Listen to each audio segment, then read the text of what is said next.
एक समय की बात है। एक नगर में एक धनी सेठ जी रहते थे। लक्ष्मी जी उन पर बहुत मेहरबान थी।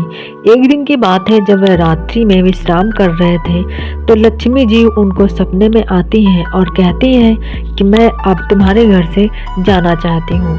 तुम्हारे घर में मुझे 25 वर्ष हो गए हैं। अब मैं यहाँ पर नहीं रहूँगी। अब मैं कहीं और जाना चाहती हूँ। माता लक्ष्मी की बातें सुनकर सेठ जी कहने लगे, नहीं माता, आप हमें छोड़कर मत जाना। एक आप ही तो हो जिसकी वजह से लोग हमें सलाम करते हैं, लोग हमारा सम्मान करते हैं। अगर आप चली गई तो हम खाक पत्ती बन जाएंगे, यानी कि हम बहुत गरीब हो जाएंगे। तुम्हारी ही वजह से मैंने प्रेम, व्यवहार और यहाँ तक कि मंदिरों में जाना भी छोड़ दिया है। यह सुनकर लक्ष्मी माता कहने लगी कि मैंने आपसे कब कहा था कि तुम मेरे लिए ये सब कुछ छोड़ दो।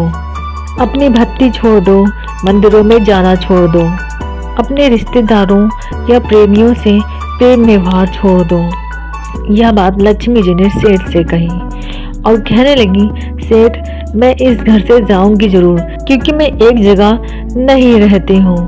तब सेठ जी कहने लगे, ठीक है जाओ, लेकिन तुम्हारे जाने के बाद मैं क्या करूँगा? मैं तो खाक पत्ती बन जाऊँगा। मैं तुमसे बहुत प्रेम करता हूँ। लक्ष्मी जी कहती है कि सेठ, मैं तुमको जाते हुए एक वरदान देकर जाऊंगी। मांगो, क्या मांगना चाहते हो? यह सुनकर सेठ जी कहते हैं कि अभी नहीं, मैं अपने घर में सलाह लेकर तब बताऊंगा कि मुझे क्या मांगना है। ओ माता, तुम कल आना। अगले दिन जब सुबह हुई तो सेठ ने अपने चारों बहुओं को बुलाया और कहने लगे, बेटा, अब हम रोडपट्टी बनने वाले हैं। अब हम बहुत गरीब बनने वाले हैं, हम भिखारी बनने वाले हैं। तो चारों बहुएं कहने लगी, पिताजी, ऐसा क्या हुआ है? आप ऐसे क्यों बोल रहे हैं? तब सेठ जी ने कहा कि माता लक्ष्मी मेरे सपने में आई थी और मुझसे कहने लगी कि मैं इस घर से जा रही हूँ। और बेटा, जब लक्ष्मी घर से चली जाएगी तो हम भिखारी बन जाएंगे। उन्होंने मुझे जाते हुए एक वरदान देने को कहा है। अब मेरे समझ में यह नहीं आ रहा है कि मैं क्या मांगूं। तुम में से सब मुझे बताओ कि मैं क्या वरदान मांगूं। तो सेठ ने बड़ी बहू से पूछा कि बहू, तुम बताओ क्या मांगूंगा। तब बड़ी बहू ने कहा कि आप उनसे सोना और जेवरात मांग लेना। तो पिताजी ने कहा, ठीक है। उसके बाद उससे छोटी बहू से पूछा कि बहू, तुम बताओ कि क्या मांगो। तो वह कहने लगी, पिताजी, आप माता लक्ष्मी से और कुछ मत मांगना, लेकिन यहाँ के सारे स्कूल, अस्पताल और कॉलेज मांग लेना, क्योंकि पिताजी यहाँ से बहुत ही इनकम होती है। सेठ जी कहने लगे, ठीक है। फिर सेठ ने उससे छोटी बहू से पूछा कि बहू, तुम बताओ कि क्या वरदान मांगूं। तुम्हारी राय क्या है? मुझे माता लक्ष्मी से वरदान में क्या मांगना चाहिए? तब बहू ने कहा, पिताजी, आप माता लक्ष्मी से इस क्षेत्र की सारी जमीन अपने नाम करवा लेना, जिसमें हम फसल उगवा कर उसे बेचकर खूब पैसा कमाएंगे। हम कभी गरीब नहीं होंगे। तो पिताजी कहते हैं, ठीक है। फिर वह अपनी अंतिम बहू से कहते हैं, बेटा, तुम बताओ कि मुझे क्या वरदान मांगना चाहिए। तो वह कहती है, पिताजी, आप माता लक्ष्मी से ना धन मांगना, ना अस्पताल या कॉलेज मांगना, ना ही क्षेत्र की जमीन मांगना, ना ही सोना चांदी मांगना। तो पिताजी कहने लगे, तो बेटा क्या मांगूं? बहू कहने लगी, पिताजी, आप लक्ष्मी माँ से ये कहना कि हमारे घर से आप चली भी जाओ, तब भी हमारे घर में, परिवार में सभी मिलकर प्रेम भाव से रहें। बहुओं की बातों को सुनकर सेठ जी वहां से चले गए और रात्रि में सेठ जी के सपने में पुनः माता लक्ष्मी आई और कहने लगी, सेठ, अब मांगो, कौन सा वरदान मांगना है, लेकिन सिर्फ एक ही वरदान मांगना।